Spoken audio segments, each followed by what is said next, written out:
I've said so far is there possibly some resentment for having to go to that school. There's a connection with that family. Right now, I can't go deeply into that, but because it's unconfirmed. But that's really where that came from. What makes you say the attack was carefully planned? We have a manifesto. We have a booklet that shows the exactly what she had planned to do. We have maps that showed the entry point into the school, the weapons that was going to be used, the clothing she was going to wear. She had drawn it up almost like a cartoon character. It was exactly what she had on during this incident. And that was a previous student. She had some connections there. The head of the school was assassinated in the hallway. So we feel it was targeted and planned.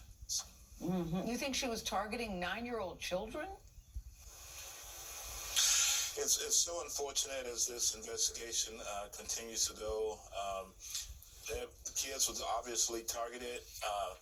Praise goes out to the men and women the two officers actually who went into the school, because we could have had far more casualties than what we had. They immediately responded, went inside, addressed and mitigated the suspect, and I give the school credit as well, because for some reason the alarm was going off, the fire alarm, and there wasn't any kids in the hallway, and I think they've gone through some type of training.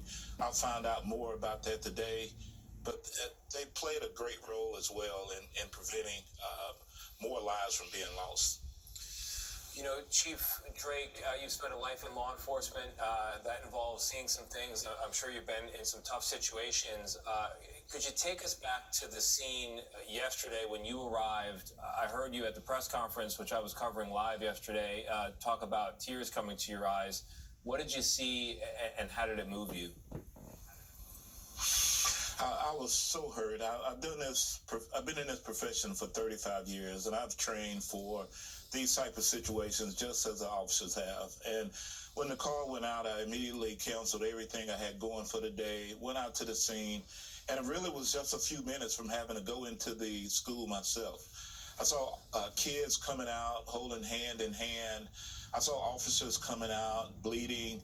I saw just raw emotion. I had officers tell me they wasn't sure if they could do this anymore after carrying kids out of the building.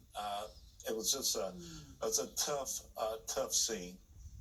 What can you tell us about the shooter? Have you talked to the shooter's family? What can you tell us about this person?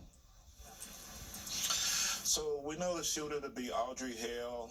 She's 28 years old. She actually attended that school and has some history there. We've talked to the father and the mother.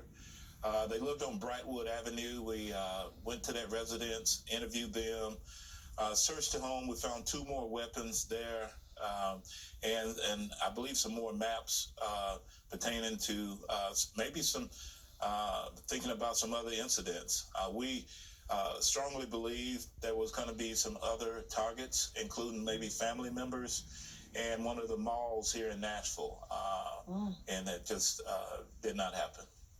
Chief, your hometown is Nashville. I would like to give you an opportunity to send a message to Nashville and the rest of the country, if you will, because this is something we are collectively dealing with here in the U.S. I want to say to Nashville and to the rest of the country, we have to do something with gun violence and mental illness. Our kids are counting on this. I was in conversations with my daughter this morning. I have a 4-year-old grandson, and she's considering homeschooling, a place where it's supposed to be safe. We send our little loved ones off. They're excited to go to school. They're excited to be around friends, and then they have to deal with this tragedy. We have to come together. We have to address gun violence, and we have to address mental illness and make it safe for the ones that we love the most and are most vulnerable, which are our kids. Yeah, we keep saying that message, and this keeps happening. You said you talked to Audrey Hale's parents. What did they say?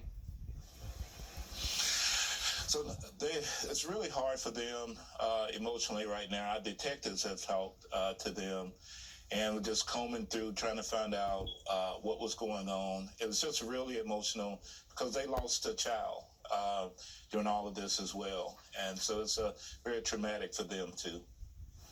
Wow. Chief John Drake, thank you for joining us.